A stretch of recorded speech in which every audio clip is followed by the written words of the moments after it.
Impact Family, impacting the world through healthy family. Shalom saudara-saudara, apa kabar? Saya harap saudara semua dalam keadaan baik ya. Dan selalu Tuhan menyertai saudara. Saya baru dapat berita juga teman-teman ada beberapa yang sakit, Tuhan beri kesembuhan. Sungguh menyenangkan dan kita ikut memuji Tuhan, bersyukur atas penyembuhannya. Tuhan ikut campur ya. Memang melalui pengobatan dan melalui perawatan dari obat-obatan, namun kita percaya bahwa semuanya ada ikut campur Tuhan. Saudara, hari ini kita lihat orang yang dipenuhi Roh Kudus dapat membedakan roh ya. Jadi pada waktu orang-orang pada abad pertama itu, mereka dengan antusias saling memberi, saling membagikan hartanya. Kemarin kita belajar bahwa Ananias ya, mulai ada nama Barnabas, tapi kemudian ada Ananias dan Safira. Mereka juga ingin memberi persembahan. Mereka menjual tanahnya. Tetapi pada waktu mereka datang kepada rasul-rasul, dia memberikan hartanya. Ini Ananias datang duluan ya, suaminya. Dia memberikan hartanya, lalu dia memberitahu bahwa itu semua yang hasil penjualan tanah. Namun dia berbohong, bukan seluruhnya.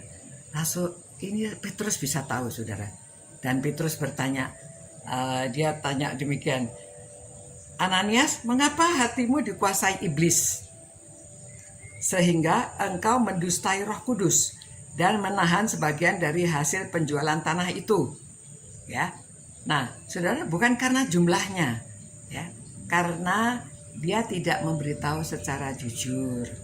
Lalu Petrus berkata, ayat 4 ya, selama tanah itu tidak dijual, bukankah itu tetap kepunyaanmu?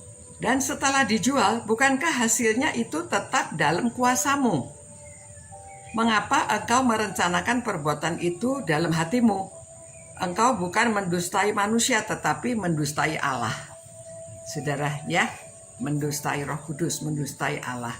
Jadi sebetulnya saudara, pemberian itu tidak dilihat jumlahnya berapa, tetapi dari hati yang murni. Orang-orang pada waktu itu saling berbagi, saling memberi. Mungkin Ananias dan Safira ini berunding, mereka orang kaya mungkin ya, dan mereka ingin supaya nama mereka juga dapat dicatat. Mereka orang yang murah hati, orang yang memberikan hasil penjualan tanahnya. Tetapi mereka rundingan, iblis menguasai mereka ya. Diberitahu hasilnya jualnya misalnya 100 juta, tapi dia tidak mengatakan sedemikian. Mungkin dia mengatakan 75 juta atau barangkali entah berapa ya. Jadi sekali lagi, bukan jumlahnya, tetapi dari hati yang murni.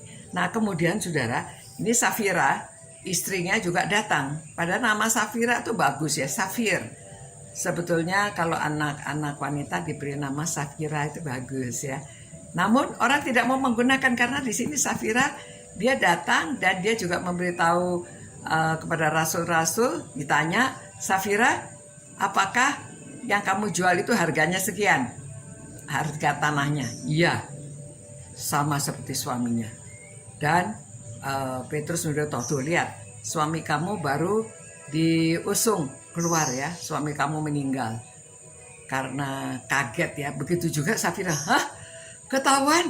Dia kaget juga ya, mungkin dua-duanya kena serangan jantung ya, karena begitu dengar dia kaget dan langsung meninggal.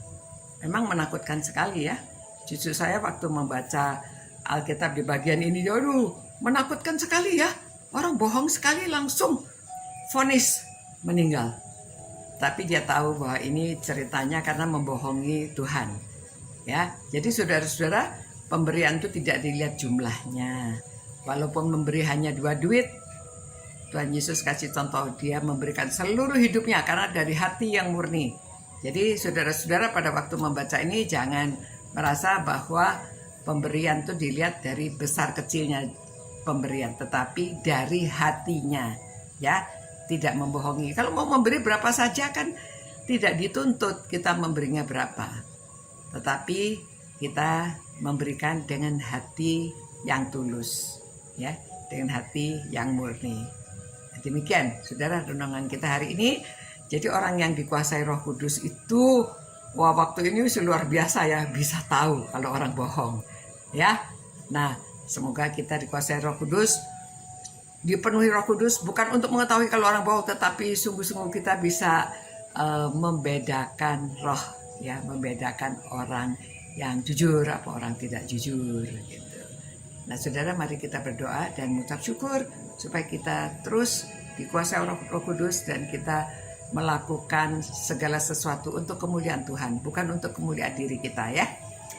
Tuhan, terima kasih Tuhan atas pelajaran dari firman-Mu, bahwa kami harus jujur terhadap Roh Kudus, kami harus jujur terhadap Allah, supaya kami melakukan segala sesuatu untuk kemuliaan nama-Mu.